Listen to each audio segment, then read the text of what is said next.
Дали има визија како до почисто Скопје и функционално управување со отпад?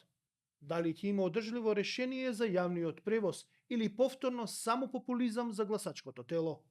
Има ли лек за урбанистичкото уништување на главниот град? Многу дилеми, но во ова предизборие уште повеќе видени ветувања. Гледајте го подкастот.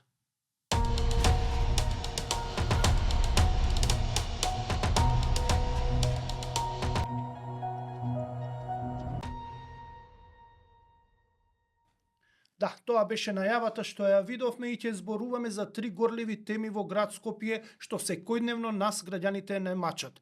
Тоа е сметот, тоа е јавниот превоз, тоа е урбанизмот. Ова се големи теми, многу значени теми и на нив ќе разговараме.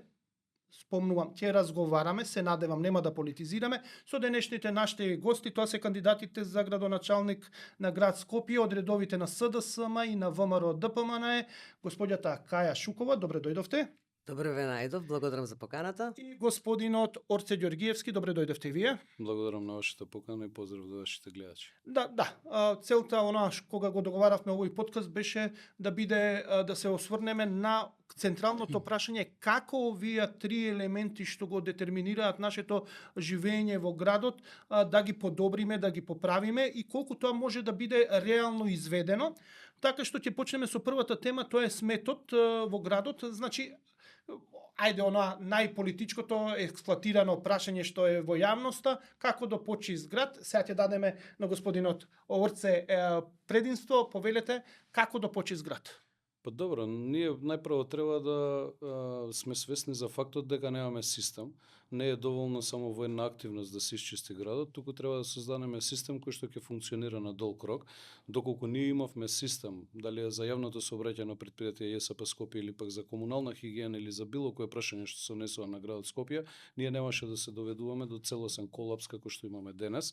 И тука за жал години наназад е тоа пропуст, не е пропуст тоа само за 4 години, туку години наназад. Она што првенствено јас го најавив во мојата програма е дека за 72 часа ќе го исчистам Скопје, јас нема тоа сам да го направам, ќе го направиме заедно со јавните предпријатија од градот Скопје, ќе се приклучат и општините, но и граѓаните и општествено одговорни компании ќе ги повикам да се приклучат во сето тоа. Подоцна ќе следи, односно паралелно тоа се процеси кои што ќе се водат, чистење на депониите и сите оние жаришта, ќе започнеме веднаш со Вардариште. Чистење кое што е рак рана во Скопје, но имаме и други депонии како депонијата во Карпош покрај Лепенец и останати позиции низ градот Скопје кои што ќе треба систематски да се истретираат и на тие места повторно да не дозволиме да станат мета на создавање на нови депонии, затоа што не е доволно, како што споменав, само да ги исчистиме, туку треба да нешто создадеме на долг рок кое што ќе биде одржливо, но од друга страна нема повторно да се претвори во таква позиција. Она што јас го предлагам во однос на депониите е создавање на паркови на истите, онаму каде што има потреба, онаму каде што граѓаните бараат, паркинзи ќе се создадат и тоа не е нешто што сега го измислувам, туку тоа е пракса која што ја воведов во мојата општина Кисела Вода изминативе 4 години. Што се однесува на функционалноста на комунална хигиена, тоа е вториот сегмент, треба брза реорганизација на истата, затоа што немаме ни доволно човечки капацитети кои што би собирале смет по улиците, микролокациите се недоволни за контењери низ градот, значи треба на оние позиции каде што има контењери да се додадат нови контењери, бидејќи недостасуваат доста голем дел од нив и дополнително механизацијата, односно оперативата, треба оние камиони кои што се во моментов неисправни да се направат функционални и дел да се обнови механизацијата таму. Третиот сегмент кој што ќе треба да обрнеме сериозно внимание е третманот во Дрисла, односно по примерот на Љубљана, она што ќе го спроведам во Дрисла ќе биде современа фабрика за рециклажа на отпадот, од кој што отпад ние ќе заработуваме. Секаде во светот од отпадот се заработува, освен кај нас. Ќе зборуваме за решението. Господјо Шукова, како вие ако станете градоначалничка до почист град? Па добро, за жал, пост земјотресно Скопје, кој требаше да биде модерно Скопје, така по теркот на Кензо Танге, изминативе години се претвори во урбан хаос, за жал. И тука има повеќе фактори, секако отпадот е еден од факторите кој што го предизвикува хаосот во Скопје. Дополнително урбанизацијата, која што не е човечка или хумана, туку стана бетонска урбанизација, и за зеленилото веќе и да не разговараме, мислам, девастирани се сите зелени површини, а загадувањето на воздухот, сите овие предонесуваат покрај другото и до загадувањето на воздухот. Урбаниот јавен транспорт кој што со години се најавува, а се уште го немаме. Така да има многу фактори кои што допринесоа да градот личи на она што го гледаме во моментот, и мислам дека треба да се превземат сериозни чекори. Кога зборуваме за отпадот, јас зборувам за интегриран одржлив систем за управување со отпад. Што значи одржлив? Тоа значи дека вие морате да воспоставите системи кои што и финансиски ќе бидат само одржливи, значи да не бидат само натовар на граѓаните. Мојата девиза за оваа кампања и во однос на управувањето со отпад е дека ние отпадот треба да го третираме како ресурс. Што значи тоа? Тоа значи дека градот треба да им овозможи на граѓаните инфраструктура, односно опрема, за да може да го селектира отпадот. Па тој отпад понатаму во системи, во центри за рециклажа, тој да се преработува. И на крај, финалното, оно што треба да го депонираме на Дрисла да биде минимално. Секако во една догледна дистанца, може би за 10-15 години ќе можеме да размислуваме и за нула отпад. Иако за таквото нешто ни треба многу време, ни треба многу инвестирање, треба нова инфраструктура и треба граѓаните да научат поинако да се однесуваат кон отпадот. Много сега доаѓаме до централното прашање во суштина на овој дел од темата. Зборуваме за системско решение. Вие ги најавивте оние моментални и итни мерки, но тоа не е системското решение. За системско решение ќе треба да се направи потполно нов модел на собирање на сметот, кој што чини пари во суштина. Требаше да се воведе, например, нов начин на пресметка на ѓубретарината, да се премине од квадратен метар стамбена и деловна површина, да се премине во суштина на кубик, односно на килограм произведен отпад, при што треба да се создаде системот за рециклирање, кој што воопшто не функционира, односно функционира на одредени точки во градот, но доаѓаме до прашањето, ова чини пари, ова бара сериозно посветување. Како ќе го постигнете, бидејќи тоа ќе биде релативно политички непопуларна мерка, бидејќи тоа чини пари. Не може се да оди од сметките на градот или од владата, туку мора и граѓаните да плаќаат малку поскапа ѓубрарина, бидејќи тоа е интенцијата, подигнувањето на сметот да не биде ефтино. Како вие ќе го решите тоа системско подигнување на сметот? Сите сакаме да збориме да ќе биде ресурс, но да биде ресурс треба да имаме први на рециклирање, односно селекција па рециклирање. Видете, ние денеска да кажеме, најдобро е дека би работеле на тоа нула отпад, тоа што го каже господја Шукова, но не сме спремни моментално тоа да го направиме. И сите сме свесни за тоа. Кога говорам јас за брзи мерки, не говорам дека не сакам одма да го отпочнеме системот, но треба да сме свесни каква е состојбата во моментот во кој што се наоѓаме.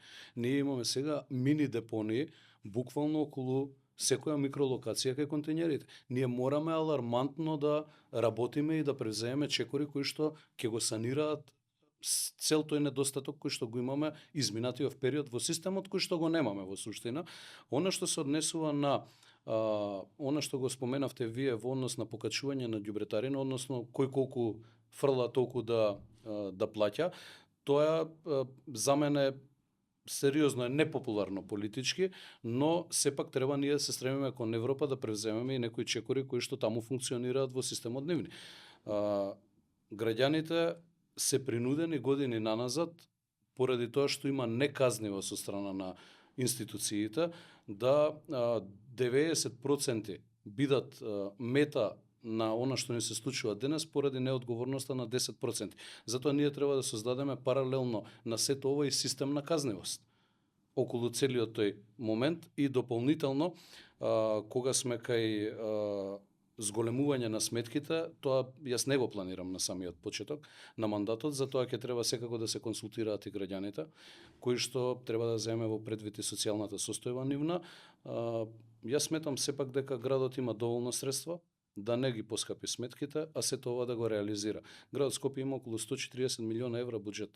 Со домаќинско раководење на градот, јас мислам дека сите овие аспекти можеме да ги исполниме, само ако добро се реорганизираме. Повторно ќе кажам, ние не сме спремни во моментов да настапиме со систем кој што значи не знам, целосна рециклажа на отпадот и до нула отпад да стигнеме преку ноќ. Но оној систем кој што функционира во Љубљана, ние сме спремни како држава да го имплементираме. Ако имаме средства по превземањето на позицијата градоначелник на град Скопје, јас тоа ќе го направам со средствата од буџетот на градот. Доколку утврдиме дека немаме средства, ќе одиме со модел јавно-приватно партнерство кој што патем функционира секаде низ светот. Имаше еден таков обид од страна на господинот Трајановски. Не знам искрено од кои причини беше прекината постапката од господинот Шилегов.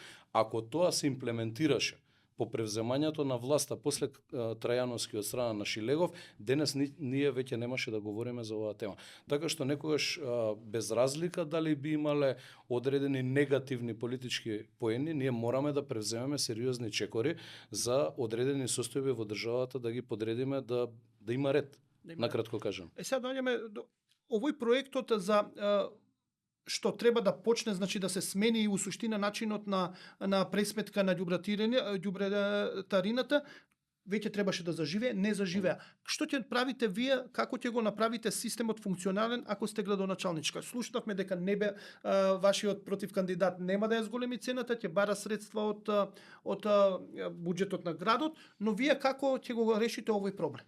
Јас прво сакам да објаснам дека можноста за плаќање по создадено количество на отпад, значи по метар кубен, е веќе дел од законот за управување со отпад и тоа одложува нон-стоп, мислам, не се одложува, тоа е една од опциите. Значи членот, мислам дека е, членот 105 од законот за управување со отпад кој што е донесен во 2021 година. Ја уредува и ја доуредува фактички оваа област и ви дава опции, им дава опции на општините. Сегашната по метар квадратен, нова по метар кубен. Тоа значи дека општините треба да донесат одлуки. Сега најголем дел, впрочем во цела држава е по метар квадратен и мислам дека тоа не е соодветен начин за пресметување на доместок за отпад.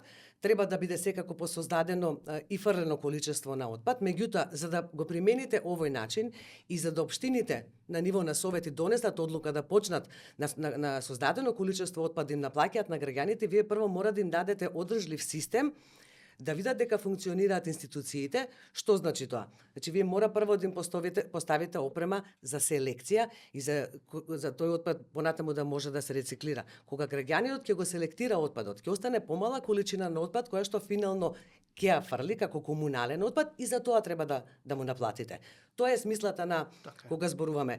Значи опцијата постои во законот, меѓутоа ниедна од општините до сега не се осуди да оди со овој модел. Најверојатно многу често зборувам јас и заради тоа што е тоа полесно е популистички, нели полесно да кажете дека ќе ги оставите цените и дека нема да ги зголемите. Меѓутоа јас одам со друг пристап. Поставете инфраструктура, граѓанинот на крај да фрли мала количина на отпад и за тоа да му наплатите. Значи прво мора да реагираат институциите, прво мора да реагира градот. Така, но тока доаѓаме до централното прашање во суштина, не почнува системот од граѓанинот, туку завршува обратно, почнува од депонијата, доаѓаме до Дрисла. Таа ќе биде во ваша надлежност ако некој од вас стане градоначалник, значи ќе биде во ваша надлежност. Значи мора да се среди депонијата, по депонијата почнува да се гради системот кон граѓанинот, односно депонија, па систем за селекција, рециклажа, па доаѓаме до методологијата. Системот започнува од кантите и контейнерите. Така, но првите каде ќе биде решено депонијата. Како Дрисла ќе ја решите? Еве, ќе продолжиме со вас, па ќе зборуваме со господинот Ѓоргиевски на истото прашање, но како вие Дрисла ќе ја решите? Беше спомнато дека имаше со јавно-приватно партнерство, мислам дека италијанска фирма требаше да влезе, беше стопирано, имаше обвинувања за корупција, за не знам што, но после тоа истата идеја беше продолжена и од СДСМ, но не заживеа, односно не успеавте да го решите. Како ќе ја решите Дрисла? Па и дополнително тие што го прекинаа договорот, сега колку што имаме информација, се и правни застапници на италијанската компанија. Па добро, секој си прави некоја математика во себе. Затоа овде зборуваме кога ќе престанеме со вакви математики и ќе дојдеме до решение каде што ќе се согласат и ВМРО и СДСМ за да направат некој решение. Како ќе ја решите Дрисла и дали воопшто ќе се ќе биде на исто решение, па утре кога ќе бидете во советот, советниците да речат да бе, тоа така да треба да биде, ќе гласаме за решението. Како ќе решите Дрисла? Дрисла не е депонија по стандарди. Ние знаете дека го транспониравме европското законодавство во македонското законодавство и тоа јасно уредува како треба да работи санитарна депонија. Дрисла и сите други општински депонии во државата се далеко од санитарни депонии. Неколку фактори се битни за да Дрисла и денеска, додека не се инвестираат повеќе пари, бидејќи треба значителни финансиски средства за да се направи Дрисла санитарна депонија. Значи, мора, јас ќе се осврнам на 3 фактори. Едното е дека мора да направите сериозно зафаќање на метанот, односно на гасот кој што се создава во депонијата.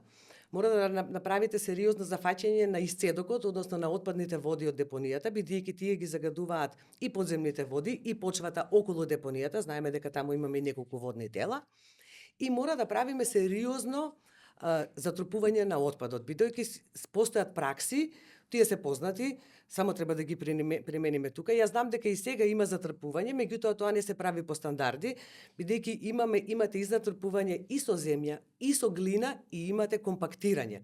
За да го истиснете кислородот од ѓубрето, кој што е причинител за само запалување на ѓубрето. Заради тоа што кога имате кислород и кога имате газ метан внатре, тогаш имате простор за само запалување. Значи, овие 3 фактори мора веднаш да се спроведат во Дрисла.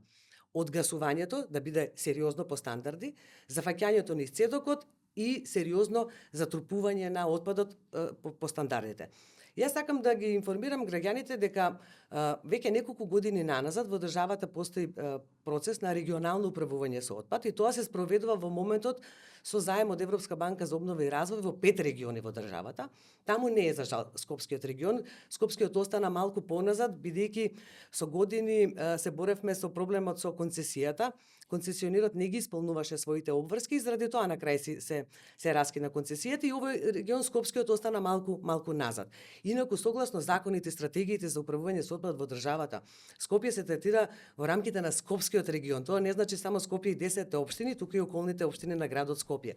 И во моментот во државата постои тендерска постапка за утврдување на концепт за регионално управување со отпад во Скопскиот регион. Треба да се избере изведувач, тој процес го спроведува државата и тоа се европски пари, тоа се ИПА пари, кој што треба да каже каде конкретни интервенции ќе треба да бидат и како ќе биде поставен системот за управување со отпад во Скопскиот регион. Тоа не значи дека паралелно не треба да го исчистиме градот, паралелно не треба да ги расчистиме и да ги чистиме дивите депонии, паралелно да не почнеме со воспоставување на систем на селекција и рециклирање, бидејќи секако тоа ќе бидат и основите и на моделот на Скопскиот регион. За решението многу се договлекува. Еве, ќе финишираме со тоа прашање зошто толку се договлекува. Вие, ако победите, еден од вас ќе биде председател на ЗЕЛС, па ќе треба да се грижи и за овие 5 плански региони, односно за регионалните депонии, кои што треба да бидат дел од системот, но истото прашање, што со Дрисла? Видете, Теменугов, не е ова квантна физика и не треба нешто ново да измислуваме.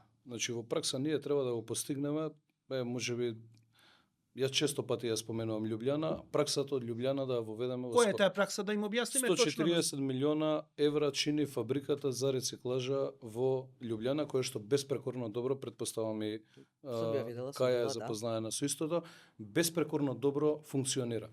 Имате систем на рециклажа во самата фабрика, одгасувањето, гасот се користи. Сакате за производство на електрична енергија, сакате за затоплување. Јас сметам дека цел регион и ќе влијаеме сериозно на подобрување на амбиенталниот воздух, мораме да прошириме мрежата на топлификација. Малку сум поексплицитен, но морам да го објаснам ефектот кој што сакам да го постигнем од Дрисла и мораме тоа брзо да го направиме, без тактизирање, без политика, затоа што нашите деца се трујат во Скопје. Со години наназад, затоа што никој не превзема конкретен чекор. Па макар и да има политичка штета од тоа. Што е поентата моја? Значи, имате производство на енергија која што ќе ги загрева домаќинствата. Знаеме дека 80% по сите студии од загадувањето во градот Скопје се домаќинствата. Целиот регион таму, Драчево, Батинци и Студеничани се загреваат прво моите родители со дрва, бидејќи живеат во Драчево.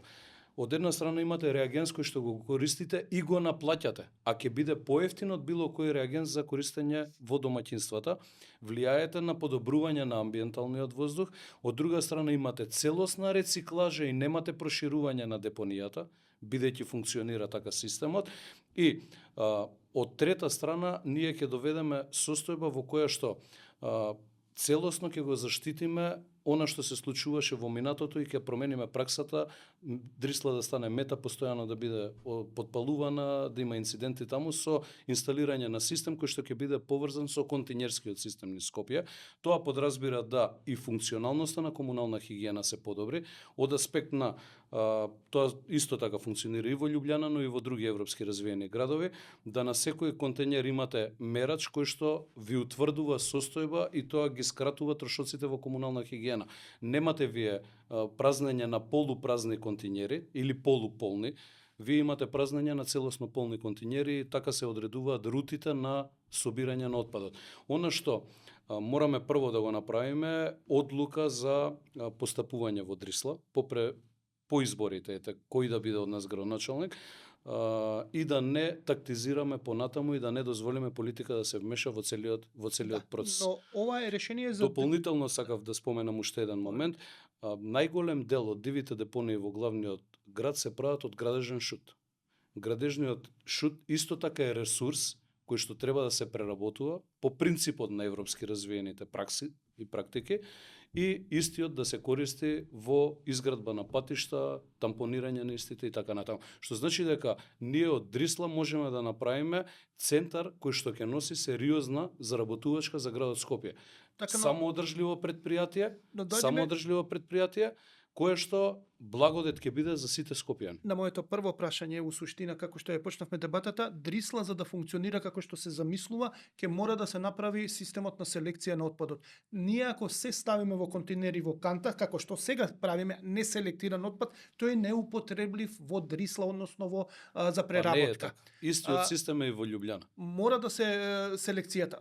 Без Тоа ви е селекција предуслов ако сакате да имате што помалку количини на Дрисла Така, отпад. така и да Тоа ви е може да предуслов, влезе во секако. печката, колку што знам треба тоа да биде што е органскиот не влегува, треба пластиката може да се гори, дел од Тоа металот се не може. фракции на отпад, различни фракции на отпад, Значи, дел од пак нив може да се вратиме вратува, на дел не. решение, на сериозното решение На на лице место го видов така. истото. Но дали го видевте како доаѓа тоа гориво на во суштина? само место се Што се прави гори? селекција. Вие имате два модели. Едниот модел е да тргне селекцијата од домаќинството. Добро. Јас сум Тоа е убеден дека не сме спремни, треба да работиме на тоа, но во моментов треба да си признаеме дека не сме спремни како општество, како главен град да го правиме тоа. Еве јас поаѓам од мојата зграда. Имаше поставено не знам, канти за селекција на отпад. Не го третира тоа онака како што треба граѓаните. Ние треба да работиме на подигање првично на свеста.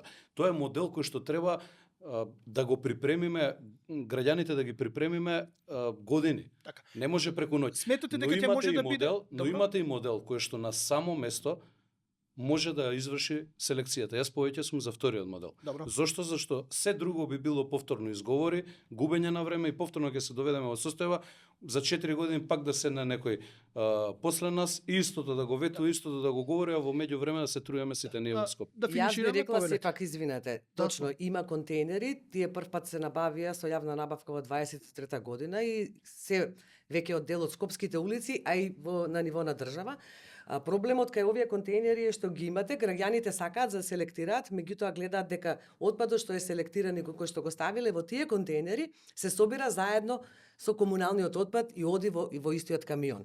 Проблемот е фактички што вие веќе им нудите дел од решението, им ги давате кантите и контейнерите за селектиран отпад, меѓутоа не сте им обезбедиле соодветно собирање веќе на тој селектиран отпад. И мислам дека првата мерка треба да биде во таа насока.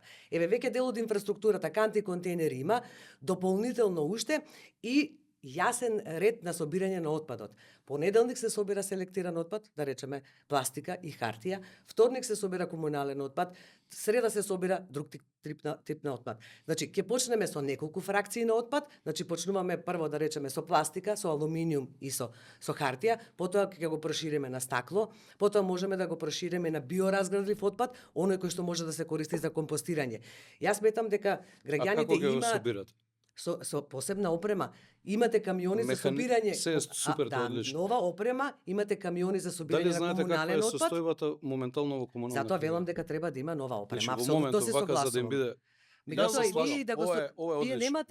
Вие немате во моментот систем на Дрисла за да го селектирате отпадот. Таму ќе ви стигне како мешан отпад. Точно. Мешан отпад многу потешко се селектира отколку ако имате првична селекција. Но ние тоа е фактичка состојба во која што се наоѓаме денес. Во Дрисла, односно во комунална хигиена.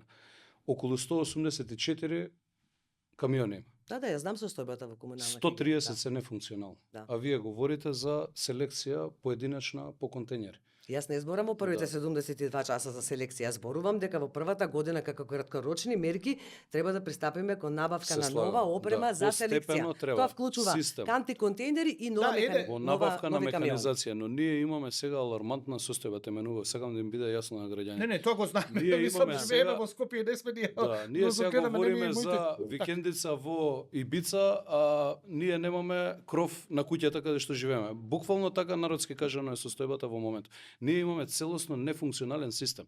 И не сакам јас да ги доведам граѓаните во заблуда, сакам да бидам прецизен, да знаат каква е состојбата во моментот. Не, па ја знаеме, ние живееме состојбата, ние не. Значи, вие имате само третина функционални камиони. Прво ќе треба да се стават во функција останатите кои што ќе може да се стават. А подоцна се создаде систем исто како за автобусите што говорам јас, да се создаде систем каде што градот постојано на годишно ниво ќе го обновува возниот парк.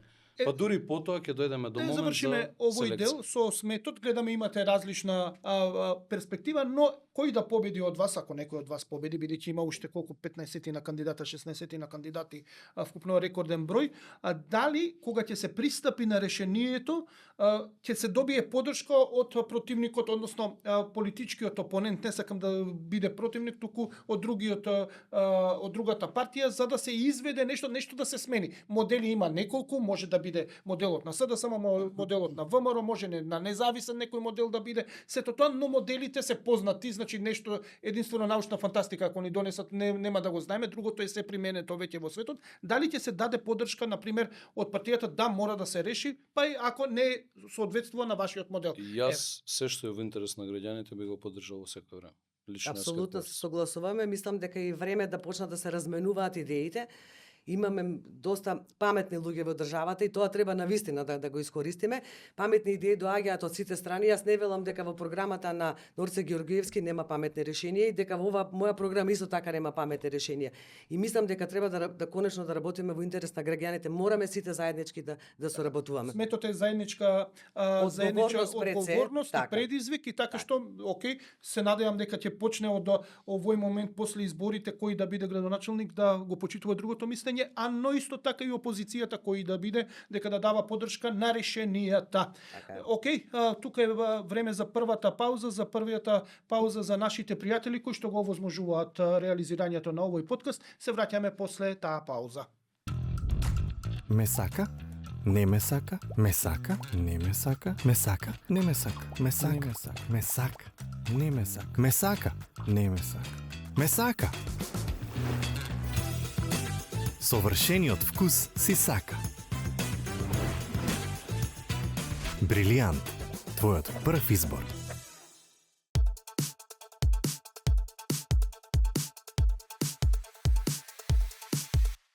Животот е сладок и луд, кога јадеш луп, ајде пробај луп. Овој свет се врти во круг, ајде биди среќен во добар муд.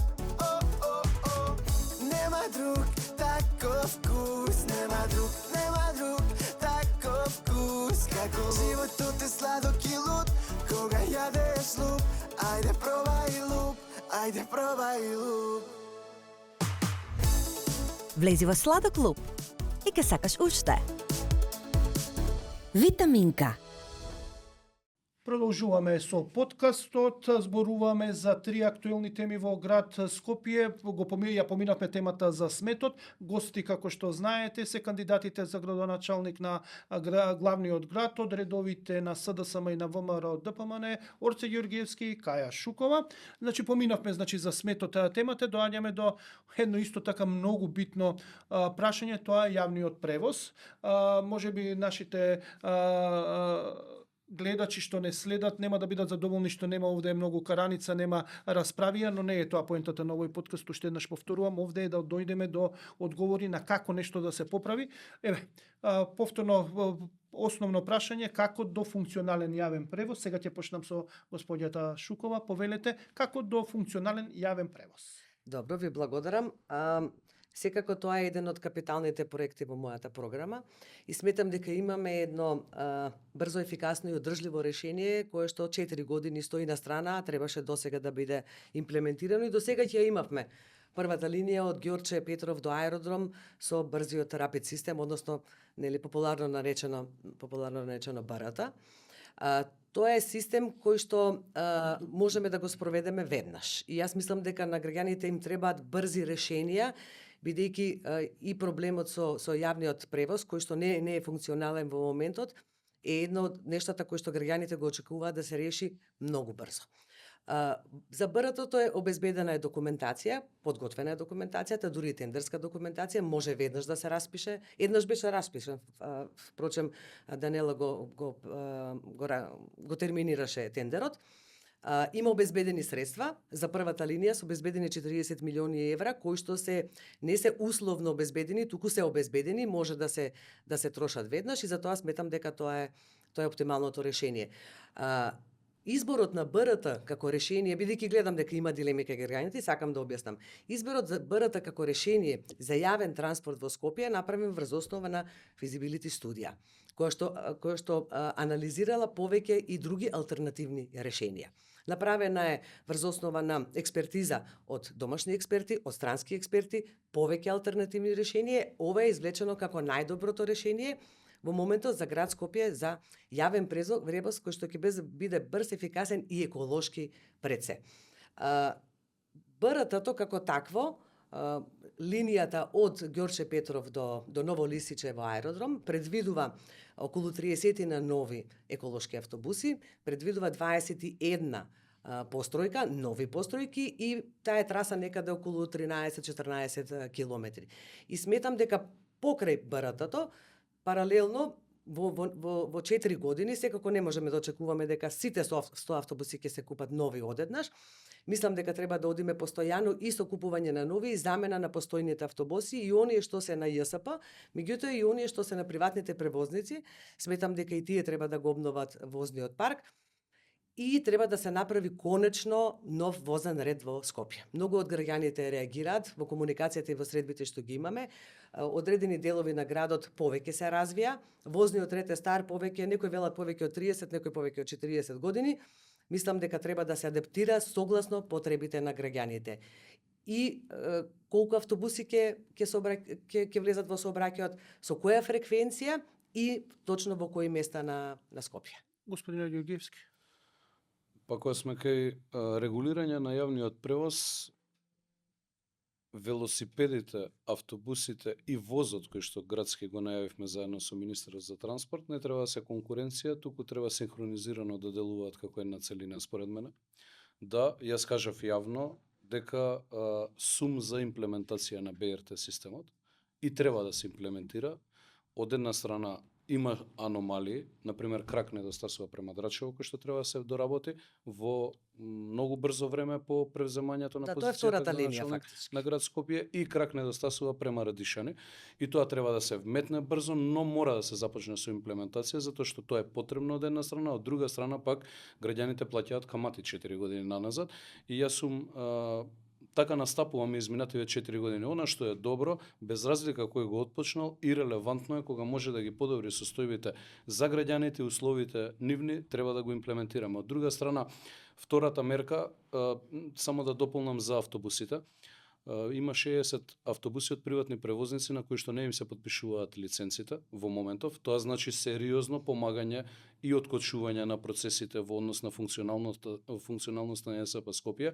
Веднаш по превземањето на позицијата ќе бидат подпишани и релевантно е кој од каде доаѓа, на кого бил близок и се останато што се зема за жал во предвид изминативе години наназад.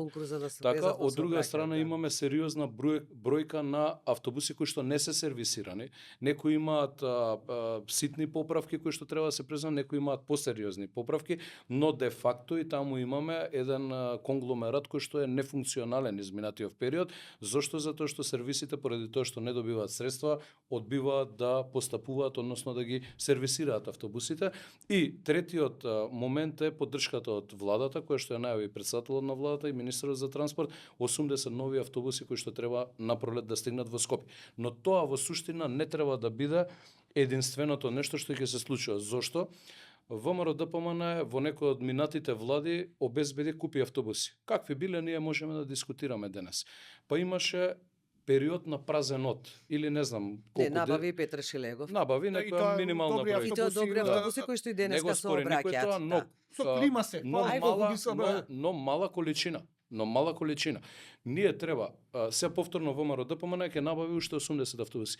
Не треба градот да Не, биде ќе набава, владата ќе набави ВМРО да Со помане. средства на граѓаните. Океј, точно сите набавуваме со средства на граѓаните, но така е, да. средствата на граѓаните 7 години на СДС не беа искористени за да се набават автобуси. Но тоа е друга тема, сега да не навлегуваме во Добро, ќе високи влеземе во централни политиката. политики. Да. Што сакам да кажам јас? Ние не треба да го доведуваме градот во состојба да некој се смилува условно кажано и да набавува автобуси. Кога говорев јас и за комунална хигиена за систем, нас систем не недостасува за функционалност на градот, во кој што систем постепено градот и јавните предпријатија ќе си го обновуваат возниот парк. Сега доаѓаме до едно Кога централно... сме ке возот, не довршив. Возот, Тоа ќе првата, беше првата фаза на градскиот воз е од Зелениково до транспортен центар Скопје. Зошто јас велам дека тоа може да биде добар и функционален модел? Јас како дете живеев до 23 години како помлад во Драчево. Јас сум патувал од Драчево до центар за 7 минути и 20 секунди. Тоа е добра алтернатива за граѓаните и тој систем треба да се развие. По генерален урбанистички план и за втора и за трета фаза ние ги имаме линиите кои што некој пред нас, можеби и многу помудар од нас, ги утврдил дека требаат. Дел се трамвајски предвидени, дел се воз линии кои што ги имаме. Што значи дека ние можеме да влеземе во имплементација на сето тоа. Така, Јас не викам дека не треба долгорочно да размислуваме и за други алтернативни решенија, јас сметам дека треба да понудиме во моментов и да спроведеме брзи решенија кои што ќе го подобрат јавниот превоз. И не е секако само БРТ-то и новите автобуси. Јавниот превоз, ако сакате на граѓаните да им обезбедите побрзо движење на градот, ослободете им ги и пешачките патеки, ослободете им ги и патеките за велосипедите. Бидејќи граѓаните не користат алтернативен превоз заради тоа што е урбан, навистина е хаос во градот. Секаде паркирани возила, значи има многу аспекти кои што треба да се треба сериозна работа. Мислам, ќе И дојдеме до Само ако урбанизмот. дозволите една реченица, сакам за да не остане нешто недообјаснето во јавноста, а немав прилика досега да го објаснам, тоа е дека се лиферуваше на информација дека јас сум сакал на Кејот да поставам траса за Да, брз влак. имаше таква Значи, информација. вака да бидам прецизен, тоа беше предлог на Стопанска комора, кој што јас веднаш кажав дека е неизводлив, затоа што никој нема да ви даде одобрение во Кеј да изградите пруга. Добро, ние таа Јас информацијата не е сум го, примевме. ја не сум го кажал тоа, никогаш не Беше сум во го изјавил и јавноста тоа и е На тоа беше во Беше во јавноста. јавноста, така е. мислам, и тоа е информацијата неизводливо, кажано од вас, така, да? апсолутно Така. си има траси каде што треба возот да се Да. движи и апсолутно се слагам со моментот дека ние треба тротоарите да ги ослободиме. Јас и затоа предвидувам 150 километри ослободување и создавање нови паралелно велосипедски патеки до градот или да бидам попрецизен од Ѓорче по Кеј до Долно Лисиче да имаат можност граѓаните да го користат целиот тој простор. За жал нема сега и заради Гали и заради други работи е тоа прекината, таа Кеот у суштина не функционира како што функционираше порано, но доаѓаме до едно прашање за возот сакам да се навратам бидејќи независниот кандидат Горан Марковски истото тоа го кажа дека поддржува таква идеја. Ќе се навратам малце на возот да го објасниме како втората и третата фаза, но тоа е поврзано и со урбанизмот, но нешто друго ме интересира. До сега во секоја кампања се ветуваше бесплатен јавен превоз. Дали некој од вас истото ќе го вети и во оваа кампања и баш ме интересира зошто, кои би биле причините за такво ветување, господине Шукова? Јас и во програмата не ветив генерално бесплатен јавен превоз, туку само за социјално ранливите категории и секако за младите. Мислам дека треба да се ревидира оваа политика. Мислам дека треба да поставиме прво ефикасен систем, тоа е тоа што им треба на граѓаните. Бесплатниот превоз спомене е популистичка мерка. Бесплатниот превоз еве и ова што го имаат пензионерите во моментот, ако веќе беше бесплатен, тогаш барем требаше да биде и во текот на целата недела, за да не се создаваат гужви во вторник, во петок и во сабота. Треба да се размислува секако за одредени категории на граѓани, меѓутоа генерално мислам дека е непопуларна мерка е да е бесплатен јавен превоз за сите граѓани Ма не апсолутно. одржлива, И неодржлива, извинете, не непопуларна, мислев неодржлива мерка. Неодржлива мерка. Да. Видете, јавно сообраќајно Како е претпријатие ЈСП Скопје не постои за да биде, не знам, да има заработувачка. Тоа постои за да има услуги према граѓаните, но мора да биде одржливо.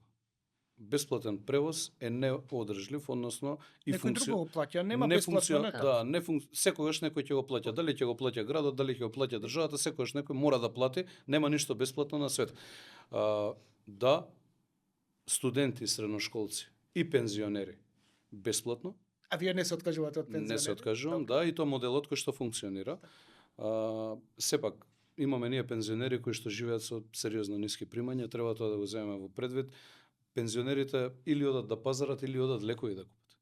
И сметам дека доволно допринеле за државата да им го возможиме барем ете тоа достоинствено во староста нивна, односно во пензионерските денови да можат нормално да функционираат и доколку немаат средства за истото.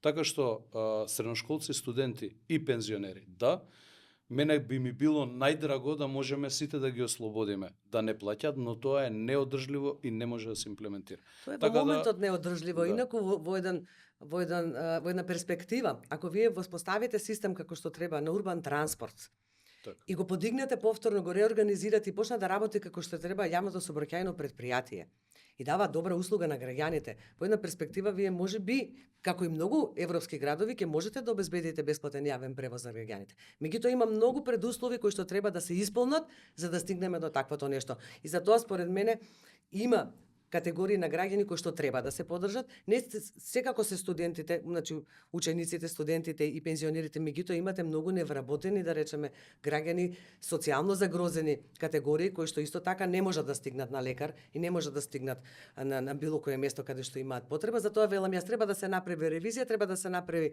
да се прегледаат сите состојби, да се види кои се можностите, да се помогне на оние кои што со бесплатен превоз, на оние на кои што најмногу им треба. Имаме таков јавен превоз како што имаме, јас го користам и не сум задоволен и јас плюс живеам во една населба која што на 32 минути доаѓа автобусот, инаку сум 7 минути ми е со автомобил, во најголемата гужва со автобус ми е 14 минути до Зелено пазарче, значи јас сум во најголемата гужва за 14 минути стигнувам, ама на 32 минути го имам за автобусот. Но се постави едно друго прашање се овде. Зборувате вие за нови булевари, нови улици, вие зборувате нови паркинзи, вие стимулирате возење на автомобил. Значи, вие го стимулирате возењето на автомобил. Како кога мене ме стимулирате да го возам автомобилот, а во автомобил најчесто се вози во Скопје по еден човек, зашто би користел јавен превоз, колку и да биде добар. За да биде добар треба да има голем обрт, за да има голем обрт треба да ми биде недостапно, односно скапо возењето на автомобил, а зашто би ми било мене скапо кога ќе имам паркинзи и улици, едноставно ми обезбедувате услови јас да влезам со мојот автомобил во Гранапче, а не да се помачам бар да поодам 50-100 метра пешки од автобуската станица до продавницата. Како едно со друго, како да нема логика да бараме добар јавен превоз, но од друга страна да го потикнуваме личниот превоз автомобил. Не видите, ова се две различни димензии. Кога сме кај булевари и нови пробивања, тоа збори за подобра функционалност и поврзаност на општините и на градот. И тоа е една димензија, ние мораме тоа да го направиме. Еве, мостот на Љубљанска, ако земеме во предвид, сериозно поврзување, кое што за 3 месеци јас планирам по превземањето на позицијата да го завршам конечно и тој дел да биде функционален. Или мостот Генерал Михајло Апостолски, или булеварот Борис Трајковски. Едното со другото се различни. Од друга страна, ние немаме алтернатива во моментот во градот Скопје, затоа јас кога кажав, ние треба да направиме комбинација од 3 фактори. Едното е БРТ системот и користењето на автобусите во градот Скопје, вториот фактор е возот и создавање можност нова за граѓаните, од тој аспект, и третиот фактор ќе биде користење на велосипеди и ослободени велосипедски патеки во градот Скопје. Граѓаните во моментов се принудени и самите кажавте да користат автомобил. Еве јас по 40 минути од точка А до точка Б стигнувам. Ние не нудиме во градот теменуго во моментов, односно градот за граѓаните. За мене граѓанинот е на прво место и човекот. и така сум ориентиран да функционирам, но во моментов градот нема создадено услови за граѓаните да бидат на прво место, односно човекот да користи алтернативи за разлика од автомобилот. Доколку имаат алтернатива, кога ќе имаат известност во функционалност, кога ќе биде интегриран систем создаден во јавното сообраќајно претпријатие ЈСП Скопје, јас тоа го промовирав преку смарт картичка која што ќе се користи за сите услуги на градот, но преку картичката вие ќе знаете под GPS автобусот што го чекате за колку минути, за колку секунди ќе стигне до автобуската станица, вие тогаш ќе можете да имате една предвидливост, да си го организирате времето и да знаете дека нема да доцнете час на работа, нема да доцнат студентите на факултет на полагање, нема пензионерите по часови да чекаат на автобуските и така натаму. Значи системот моментален не нуди известност за граѓаните, односно е во состојба руинирана да граѓаните немаат предвидливост на состојбите и да мораат да ги користат автомобилите. Дали стимулирате вие со вашата програма истото прашање да се вози автомобилот, бидејќи треба рестрикции ако сакаме, односно дестимулирање на автомобилот и да почнеме да бараме што се вика чаре во другите превозни средства. Се додека нашиот автомобил не е основно превозно средство во градот, а гледаме дека ние тешко дека ќе биде посакувана опција јавниот превоз. Вие стимулирате или не ќе дестимулирате употреба на автомобили? Не, секако, мислам, во моментот ни е наједноставниот начин на превоз, мораме да кажеме, заради тоа што јавниот превоз не е во состојба во каква што ни е. Пешачките патеки, патеките за велосипедисти, секако се предвидени во програмата и треба да бидат што повеќе. Унапредување на јавниот превоз, ама мораме да одиме, јас се согласувам тука, мораме да одиме паралелно. Мора да се оди со нови поврзувања, особено поадекватни, полесни поврзувања на општините, за да можат полесно да комуницираат граѓаните помеѓу себе, полесно да се движат.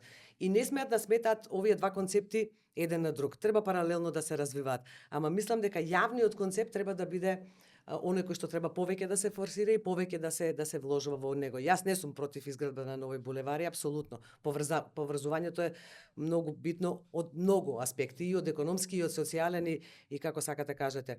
Меѓутоа мора, според мене, многу повеќе да се инвестира во јавниот превоз и во инфраструктурата која што нуди алтернативен начин на движење, за да не останеме на ова што го имаме сега. Да, но светска практика е да се дестимулира автомобилот. Апсолутно, и се намалува, и да се формираат зони, пешачки зони, и се да речеме, што е улиците за да не се користат. Значи, како што е мал ринг планиран во програмата, во мојата програма, значи да почнеме со делови на градот каде што ќе имаме движење само на пешаци, само на велосипедисти, да го ослободиме малку градот.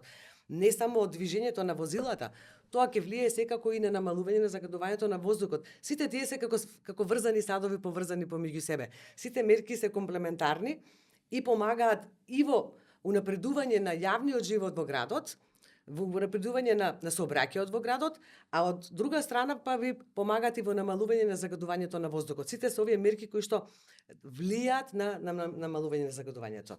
Мислите нема да имате негативни политички поени ако ги ограничите употребата на возилата, односно во реони до вчера што сме влегувале со кола до кај што сме сакале, сега да бидат пешачки зони или велосипедски зони, бидејќи има некој антагонизам помеѓу велосипедистите и возачите на автомобили, а овие две категории па имат антагонизам со пешаците, а сите сме во основа пешаци. Не сметате ли дека кога ќе се спомне дека ќе се проширува пешачката зона, дека тие што возат автомобили, а што се во најголем број во градов Скопје, не знам зошто сме толку врзани со автомобилите, нема да речат аха некој ќе ме ограничи, не ми се допаѓа тоа политичко. Ова прашање исто е за вас, но повелете одговорите па господин. Мислам дека треба да го промениме начинот на размислување и однесување.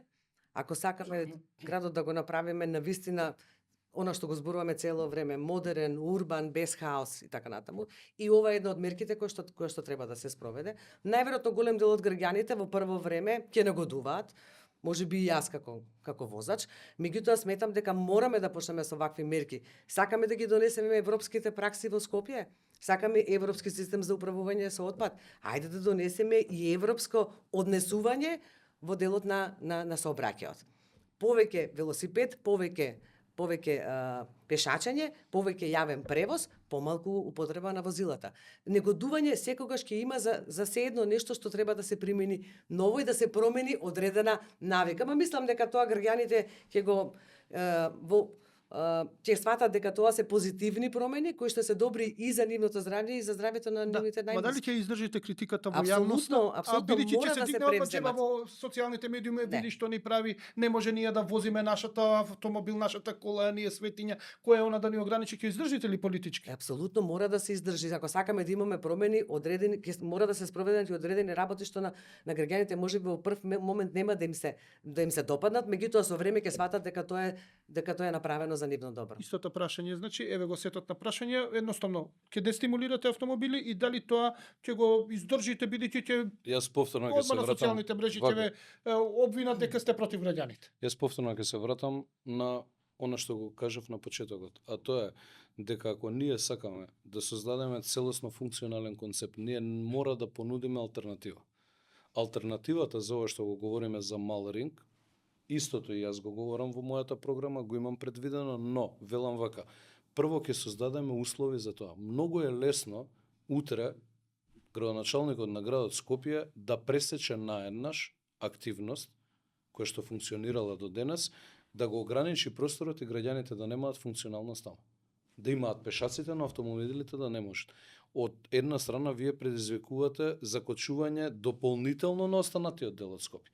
Еви сега кај Рамстор делот, неколку часа ви требаат да поминете. Замислете што ќе се случи ако вие не понудите алтернатива. Јас затоа велам, Лимак мора веднаш да се влезе со негова реализација.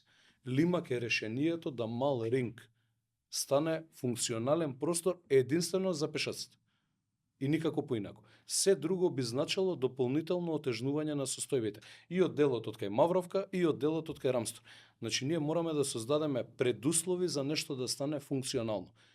Пак ќе кажам, не е доволно само преку ноќ да превземеме одредено дејствие, кое што на краток рок може би симпатично за некого ќе делува, за некој ќе делува дека е лошо, но во суштина нема да го реши проблемот. Поради тоа што ние немаме системски пристап, години наназад сме доведени во состојба во каква што сме, генерален хаос да имаме во централното градско подрачје. И тоа не се должи на тоа што еден немал перцепција да создаде систем или амбиции да создаде систем, туку 30 години никој за жал не создал систем во главниот град. 30 години немаме систем и доаѓаме до втората пауза и полека влегуваме за системот за урбанизам, бидејќи тука мислам дека е најголемиото злосторство направено против градот и кое што гледаме дека имаме проблеми со транспортот заради урбаните решенија, урбанистичките, не урбаните, урбанистичките решенија, но тоа ќе зборуваме за урбанизмот во третата третина од подкастот.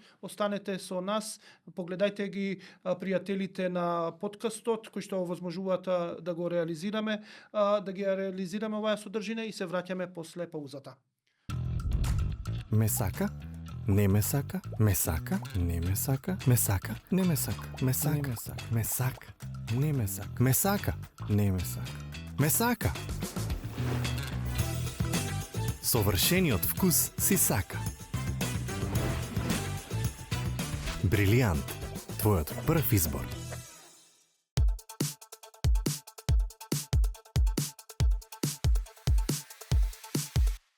Животот е сладок и луд, кога јадеш луп, ајде пробај луп. Овој свет се врти во круг, ајде биди среќен во добар муд. Нема друг таков вкус, нема друг таков вкус како животот е сладок и луд, кога јадеш луп, ајде пробај луп, ајде пробај луп. Влези во Сладок клуб и ке сакаш уште. Витаминка. Да, трета третина од подкастот, како што знаете, ни гостуваат кандидатите за градоначалници од редовите на ВМРО ДПМН и на СДСМ, господинот Орце Ѓоргиевски и господјата Каја Шукова. Зборувавме за две теми, тоа е сметот и јавниот превоз. Значи, чудно, прилично мирен подкаст, Исто така се согласуваат за некои работи, дека горе долу во програмите имаат слични решенија, така што многу ме радува што се постигнува некоја комуникација која што не е видена во нашето секојдневие, а тоа е една еден нормален разговор за проблемите на град Скопје што сите нас не мачат. Се надевам дека така и ќе финишираме во овие последни 17 минути од овој подкаст. Значи реков урбанизмот, зборувавме за јавниот превоз, зборувавме за брзиот воз, рековте некои попаметни од нас исцртале некои возможни неколку линии кои што може да функционираат. Колку во ваквата состојба во која што е урбанистичка состојба градот Скопје е тоа изводливо, бидејќи е изградено секаде се и се што и ништо не е запазено. Ние живееме во урбан хаос, урбанистички хаос.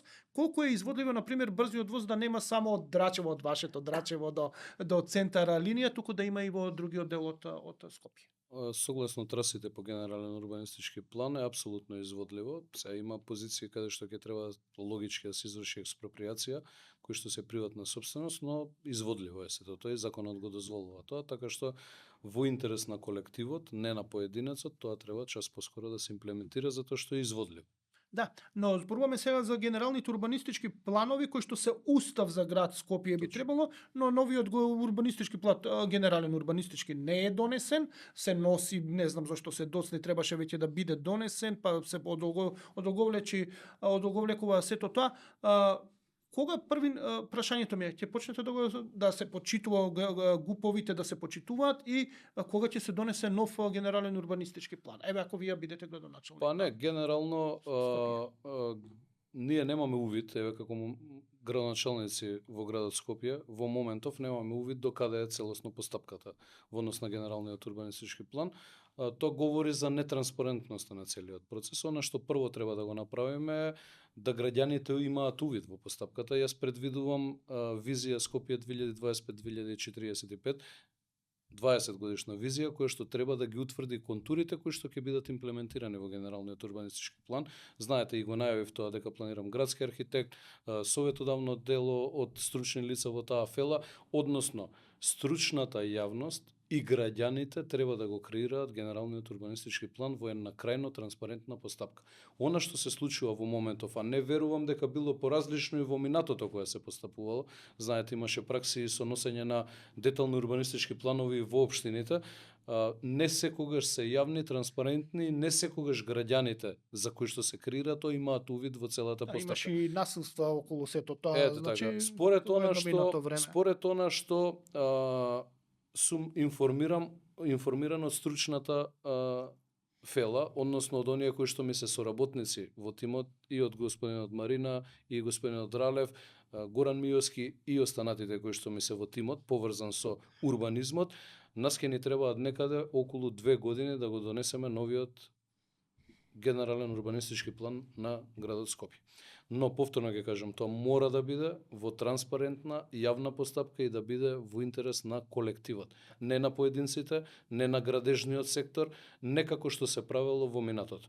Јас имав одлична пракса во Кисела вода, на место кај што предвидува 99 згради, да спроведам меѓународен конкурс за идејно решение и да го смениме целосно концептот и да дадеме право граѓаните да одлучуваат и стручната јавност за сето тоа. Тоа планирам да го имплементирам и на ниво на градот Скопје. Да. Што ќе правите вие, например, со генералниот урбанистички план и која е вашата визија за градот и како ќе се справите со овој хаос во урбанизмот? Значи, мора да се почне од некаде, бидејќи вака веќе не функционира, не може да функционира во иднина. Еве, што ќе би сакале во генералниот урбанистички план да има, како што реков, тоа е уставот на градот, кој што треба сите детални урбанистички планови да бидат усогласени и како ќе се справите во моментов со хаосот, урбаниот хаос што владе, урбанистичкиот хаос што владе во Скопје? Јас би отишла малку пошироко и би се осврнала на нешто за кое што многу малку се говори во изминатите години, а и многу малку се говори и во кампањата, а тоа е планирањето на просторот. Ние како држава треба да имаме со истечен рок просторен план на државата. Просторниот план на државата го уредува просторот. И врз основа на таков уреден простор, вие потоа правите урбанизам, односно урбанистички ги уредувате просторите.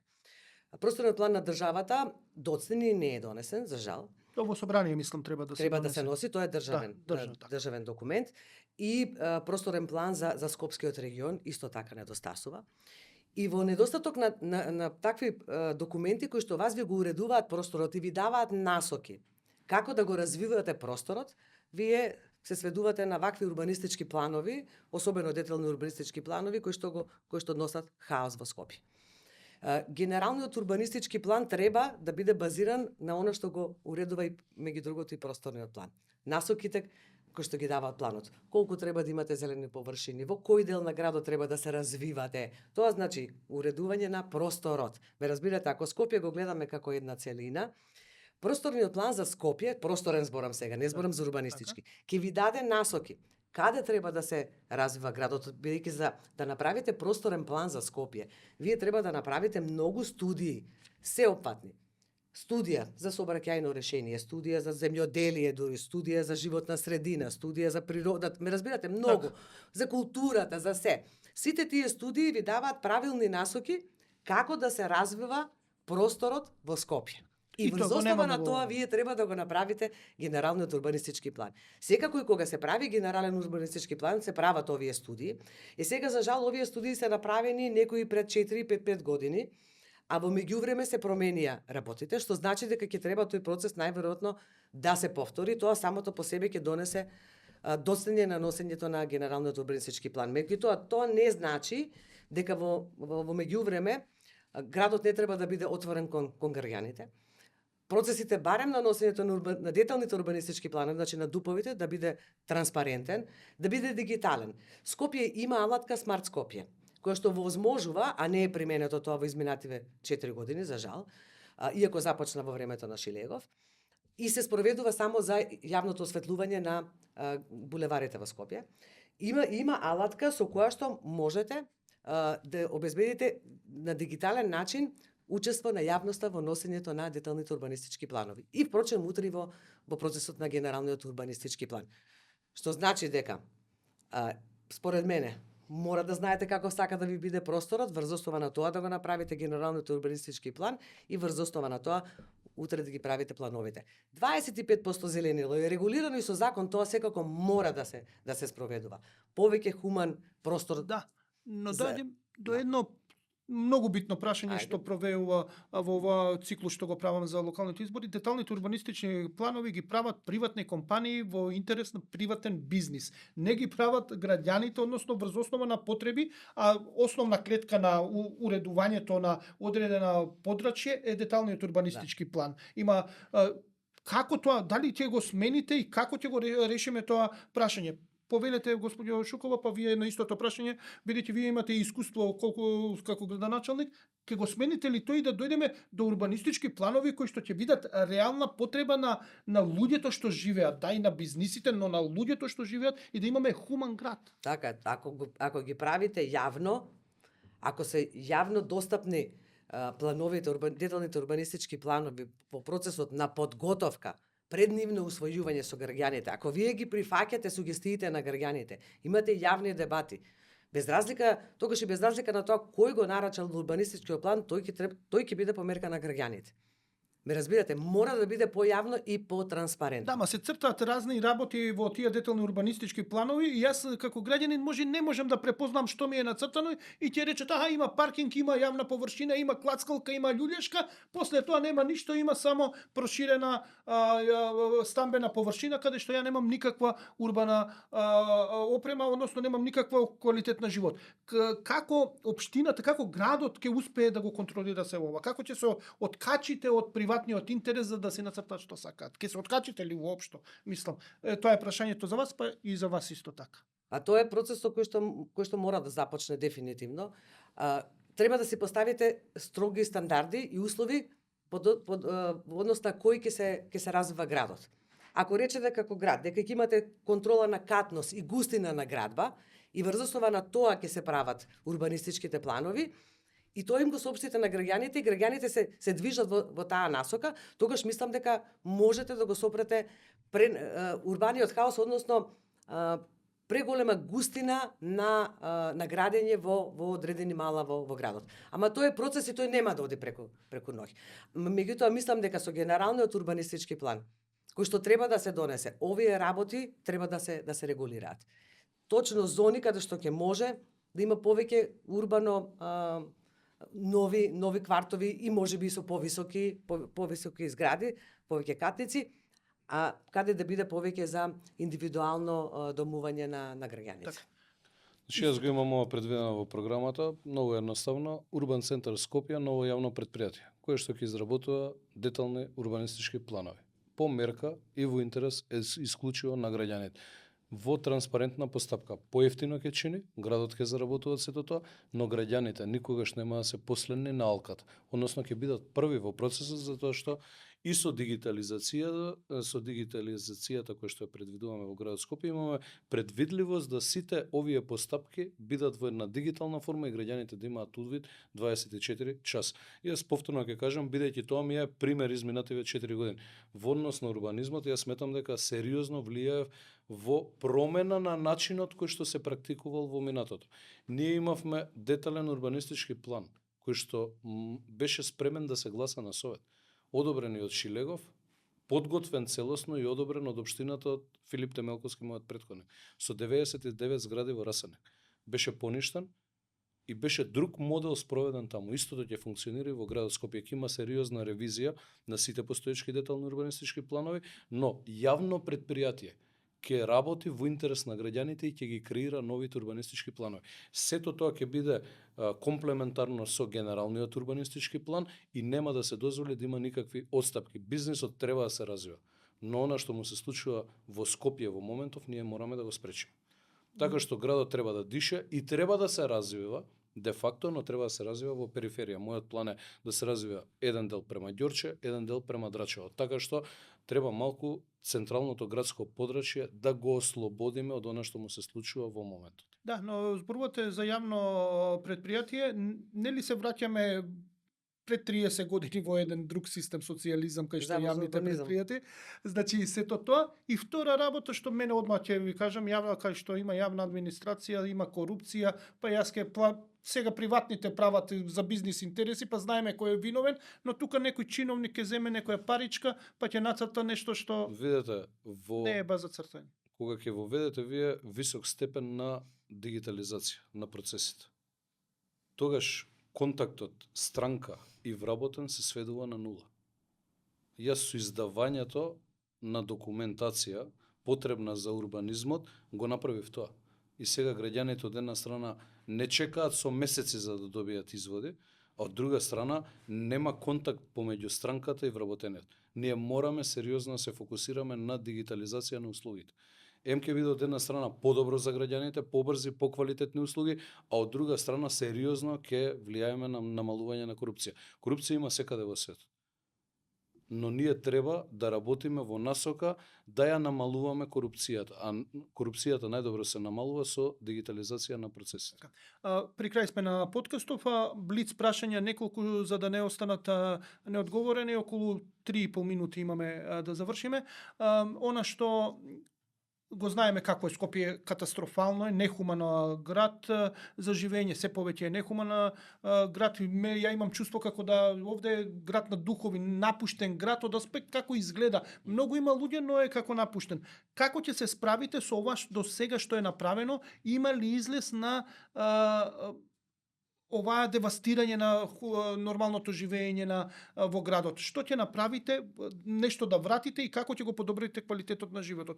Повелете вие на тоа прашање, па вие тоа прашање. Па видете, тука треба исто системски да се делува. Не може тоа да се направи преку ноќ. Има одредени процеси кои што ние не можеме да ги вратиме назад, кои што се со трајно негативен ефект изработени, и тука повторно ќе кажам 30 години назад, не само еден градоначалник да го дозволил тоа, туку низа од градоначалници, но има процеси во кои што можеме сериозно да влијаеме. Околу зазеленување на површините, околу реконструкцијата цела на кејот, околу давање на сјај на градов и чистење конечно на нашиот главен град, околу одредени локации кои што ги споменав, кои што се жариште и депонии со години.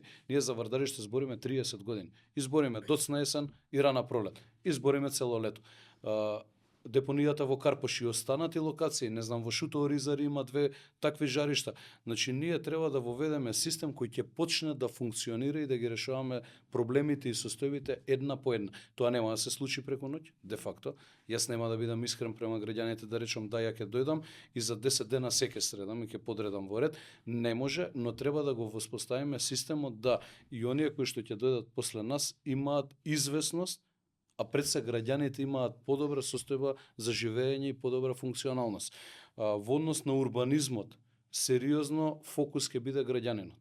Овој град има душа, само треба да му дадеме простор да душата излезе на површина. Односно, граѓанинот во моментов е ставен во втор план или во трет план. Поради тоа што приоритети има други. Приоритетите во моментов се маркици за градба, знаете, асфалт по улиците и се останато. Ние треба да му вратиме душата на градот, а тоа ќе го постигнеме заеднички за еден мандат. Јас велам дека мора да утврдиме приоритети. Според мене три приоритети на кои што ќе треба итно да се работи, секако се да се среди отпадот и да се воспостави систем за интегрирано управување со отпад. Мора да се реши јавниот транспорт и мора да се реши да се спроведат сериозен сет на мерки, брзи и кратки мерки за намалување загадувањето на воздухот. И заради тоа оваа програма е правена врз основа на 3 временски периоди: краткорочен, среднорочен и долгорочен. И системски ги поврзува работите од краткорочен до долгорочен рок. Има мерки кои што можат брзо да се спроведат, има такви решенија, затоа и го спомнувам јас БРТ-то секако едно од тие решенија. И мора да работиме во континуитет. Она што мене ми сметало годиниве наназад, аз сум го видела во преку работата во Министерството за животна средина, следејќи ги како работат општините, што многу често нема континуитет во работата. Она што е добро и од претходен градоначалник мора да продолжи. Континуитет во работата и на општините, и на сите генерално институции во државата мора да ни биде на сите приоритет. И само со заедничка работа мислам дека можеме да направиме подобро Скопје, пред се со институции кои што функционираат, а во моментот гледаме дека јавните предпријатија во Скопје не функционираат. Така. А последно прашање, како ќе решите еден проблем кој што е многу интересен? Влезовите на градот Скопје се со молови блокирани, посебно зборуваме за главниот влез. Сите мислиме дека Ѓорче е главниот, не, тоа е спореден влез на градот. Главниот влез доаѓа од Куманово, односно преку Гази и Баба. Таму имаме мол, имаме згради, а улиците не можат ништо да соберат. Невозможно е движењето во источниот дел од град Скопје, значи тоа е лудница, тоа е излезот и влезот во главниот град кој што гравитира остатокот од Македонија. Како ќе го решите ово и дали имате идеја воопшто да решите овде проблем кај што не мачи сите што влегуваат во градот Скопје и сите што излегуваат во градот? Па не е проблем само Скопје исток и Скопје запад е проблем. Генерално влезовите се лицето на градот и треба да има слободен пристап таму, а не да се дозволува она што се дозволило во моментов, и тука доаѓаме до моментот дека одредени процеси се непоправливи. Ние не можеме сега да го иселиме из гејтот таму од каде што е, но можеме да направиме трета лента на влезот на Скопје. Јас тоа го најавувам во мојата програма. Исто на влезот од кај Ѓорче Петров. Ние не можеме одредени состојби таму да ги превенираме во однос на проекти, но можеме да проектираме кружен тек на влезот и тоа нормално да изгледа, но да биде пред се функционално. Така што одговорно тврдам, во наредните 4 години влезовите во Скопје ќе бидат ослободени и ќе има алтернатива за пристап, затоа што тоа е лицето на градот. Како што центарот е од една страна лицето на градот, така и влезот на градот е символиката на градот и лицето на градот. Така што дозвола од типот градби, висококатници и нови молови на влезовите на Скопје апсолутно ќе бидат отфрлени од моја страна како предлози од било кого. Граѓанинот ќе биде ставен и интересот негов на прво место и тука треба безбедноста да ја обезбедиме за движење за граѓаните. Почнувајќи од пешаците, завршувајќи до функционалноста на јавниот транспорт. Како вие, стварно е голем проблем, Или можеме да им обезбедиме на сите оние кои што доаѓаат во Скопје паркирање на периферијата на градот, на влезовите во Скопје, и да им обезбедиме брз и ефикасен транспорт до центарот на Скопје. Тоа е Лјубљана, го има, мислам, тоа е пракса која што се спроведува во многу градови каде што има сообраќајен хаос, така да мислам дека тоа е еден од моделите за кои што треба да се размислува сериозно. Да. Тука доаѓаме до крајот на овој разговор, не е дебата, ова беше буквално подкастовски разговор, каде што сакав да ви ги приближам ставовите во програмите на двајцата кандидати за градоначалник на Скопје од редовите на СДСМ и на ВМРО ДПМН. Немаше крв, немаше зла намера, немаше остри зборови, немаше политиканство, немаше препокување и тоа мене многу ме радува. Знам дека вие тоа не ви е интересно и вие барате шоу за да доаѓате да гледате, но тоа барајте го на друго место, овде ќе биде секогаш сериозен подкастот. Мене ми останува да ви се заблагодарам што бевте дел од оваа епизода. Благодариме. Да, ви благодариме можноста. Се гледаме наредната епизода, ќе видиме што ќе ви донесеме, може ќе продолжиме и понатаму со локалните избори, со вториот круг, ако има интересни надпревари по некој од кандидатите, а може ќе одиме на онаа што ни е примарно, а тоа е чиста економија, односно да бараме каде се парите. Секое добро, следете ни понатаму.